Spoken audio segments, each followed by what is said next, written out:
जन्माष्टमी आ रही है, इसलिए हम कान्हा जी की थाली तैयार करते हैं। तो पहले हम कान्हा जी के भोग लगाने के लिए खीर बनाएंगे। तो इसके लिए हमें आधा केजी दूध चाहिए और ये कुछ मखाने हैं, 1 कटोरी हमने लिए हैं। और ये हमारे काजू किशमिश बादाम हैं। और ये थोड़ा सा हमने घी लिया है जिसके हम ये मखाने और काजू किशमिश बादाम तलेंगे।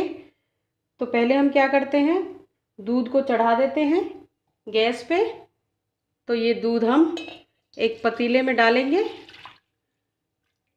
और गैस पे चढ़ाएंगे। इतने हमारे दूध में बॉयल आता है, हम इतने ये हमारे जो काजू किशमिश बादाम और मखाने हैं इनको हम घी में तल लेते हैं। ये हम घी डाल देते हैं इसमें। घी हमारा गर्म हो रहा है, हम इसमें अपने काजू किशमिश बादाम भी डाल देते हैं और इनको तलते हैं। थोड़ा सा हमें इनका कलर चेंज करना है।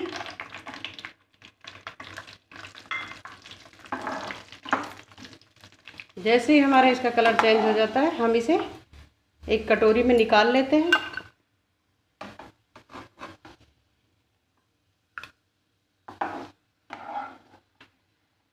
और ये मखाने भी इसमें डाल देते हैं।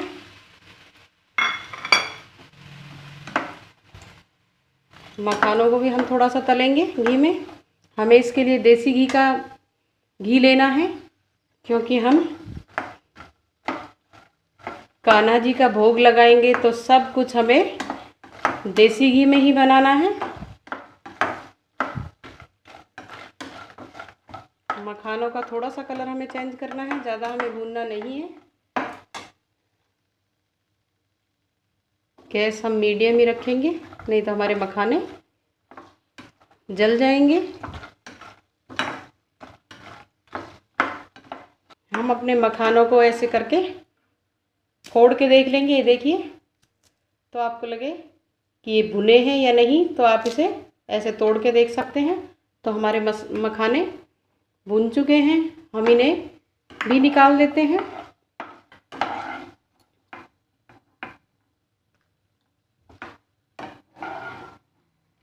हमने सभी चीज़ों को घी में भून लिया है। हमारे दूध में उबाल आ चुका है।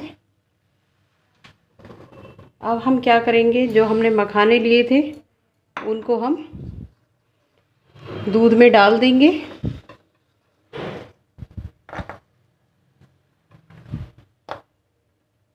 और जो हमने ड्राई फ्रूट और लिए थे उनको थोड़ा सा हम इमाम दस्ते में कूट लेते हैं ताकि हमारी खीर जो है वो और ज़्यादा स्वादिष्ट बने। ये हम बादाम हैं, इनको हम थोड़ा कूट लेते हैं।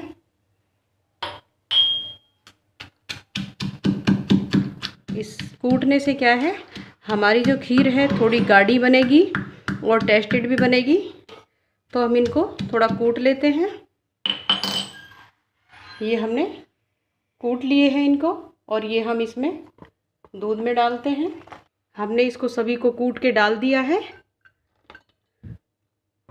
और अब हम इसको चलने देंगे। अब हम अपनी खीर को बॉईल होने देंगे। ये धीरे धीरे बॉईल होएगी। थोड़ी हम इसमें चीनी भी डाल देते हैं।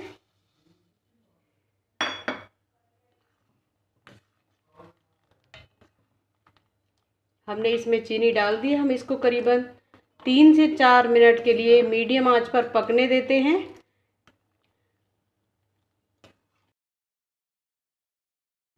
अब हमारी खीर बनकर रेडी हो चुकी है। अब हम इसे उतार देते हैं। अब हमारी खीर तो बन चुकी है और अब हम पंजीरी बनाएंगे। तो पंजीरी के लिए हमें पिसा हुआ धनिया चाहिए और ये हमने पिसी हुई चीनी ली है। आप बूरा भी ले सकते हैं और 1 से 2 चम्मच हम घी लेंगे। अब हम कढ़ाई की तरफ चलते हैं। हमने गैस पे कढ़ाई रख दी है, हम इसमें थोड़ा सा घी डालेंगे। हमें पंजीरी बनानी है तो इसके लिए हम ये धनिया घी के अंदर डाल देंगे और घी में हम अपनी पंजीरी बनाएंगे तो इसको हमें सेकना पड़ेगा।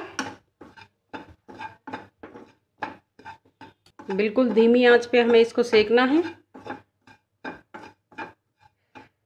जब धनिये में से अच्छी सी खुशबू आने लगे, जब हम इसको उतारेंगे।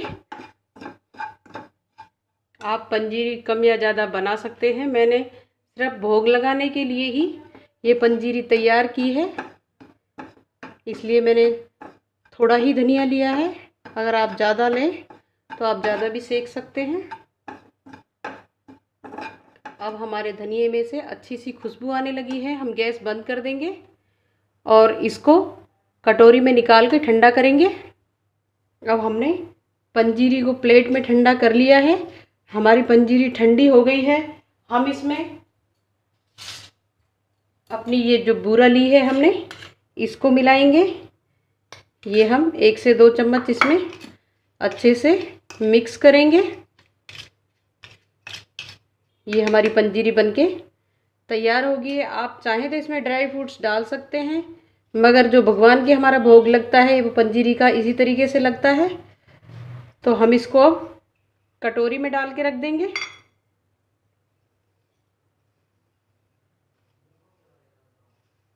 हमारी पंजीरी बनके रेडी है। ये हमारी पंजीरी बनके रेडी है। हम इसको एक साइड रख देते हैं। अब हम कृष्णा के भोग के लिए पाक तैयार करेंगे। हमें कृष्णा की थाली में किसी भी प्रकार का मीठा पाक बनाएं, चाहे आप नारियल से बनाएं या गोले से बनाएं या आप मेवा मिष्ठान से भी बना सकते हैं।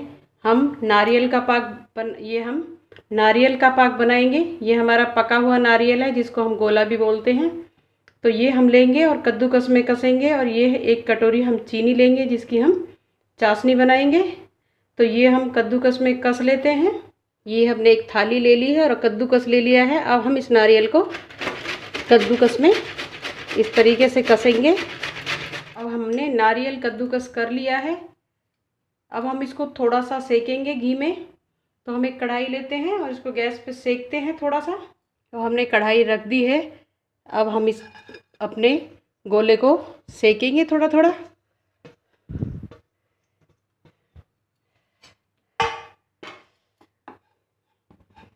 हमें गैस बिल्कुल मीडियम रखनी है, नहीं तो हमारा जो गोला है वो जल जाएगा और इसमें स्मेल आने लगेगी। हमें इसको करीबन 1 से 2 मिनट के लिए ही कढ़ाई में भूनना है। इसमें अच्छी सी खुशबू आने लगेगी, तब हम इसे उतार लेंगे।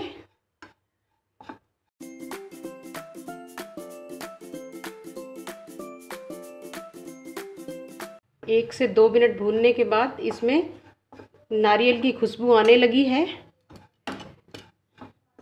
हमें इसे ज़्यादा नहीं भूनेंगे, बस खुशबू आने तक ही 1 से 2 मिनट भूनेंगे और इसको गैस से उतार देंगे।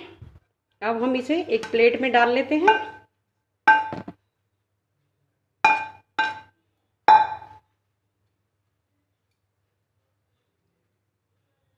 ये हमने प्लेट में डाल दिया है अपना गोला। और अब हम चाशनी चढ़ाते हैं। अब हम चाशनी तैयार करेंगे। चाशनी के लिए हमने ये 1 कटोरी चीनी ली है, उसमें हम आधा कटोरी पानी डालेंगे और इसकी 1 तार की चाशनी तैयार करेंगे। अब हम चीनी को मेल्ट होने तक चलाएंगे। अगर आपको लगे कि आपकी चीनी थोड़ी मैली है तो आप इसमें क्या तो नींबू डाल सकते हैं या 1 चम्मच दूध डाल सकते हैं, ताकि इस चीनी की गंदगी ऊपर आ जाए। अब हमारी चाशनी बनके एकदम रेडी है। ये जमने की कंसिस्टेंसी में रहनी चाहिए। तो हम क्या देखेंगे कि ये देखिए हमारा 1 तार बन रहा है। अगर आपको ऐसे महसूस नहीं होता है तो आप एक कटोरी में डाल के देखिए, आपको पता पड़ जाएगी। अब हम गैस बंद कर देंगे और जो हमने गोला भुना था उस गोले को हम इस चाशनी में मिक्स कर देंगे। इसे हम जल्दी जल्दी से मिक्स करेंगे।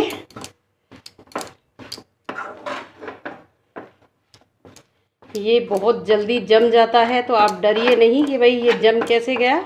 ये बहुत जल्दी से जम जाएगा। अब हम क्या करेंगे, एक थाली में घी लगाएंगे और घी लगाने के बाद हम इसको उस थाली में पलटेंगे।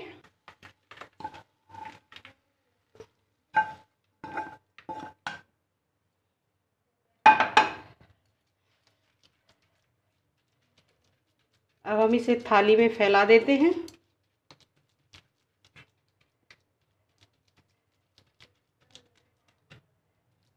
आपको इसे झट से ही थाली में ट्रांसफ़र करना है, नहीं तो ये कढ़ाई में ही जम जाएगा। अब हम इसके पीस काट देंगे, नहीं तो अगर ये सूख जाएगा तो ये पीस नहीं कटेंगे। तो इसके पीस हम अभी काट देते हैं।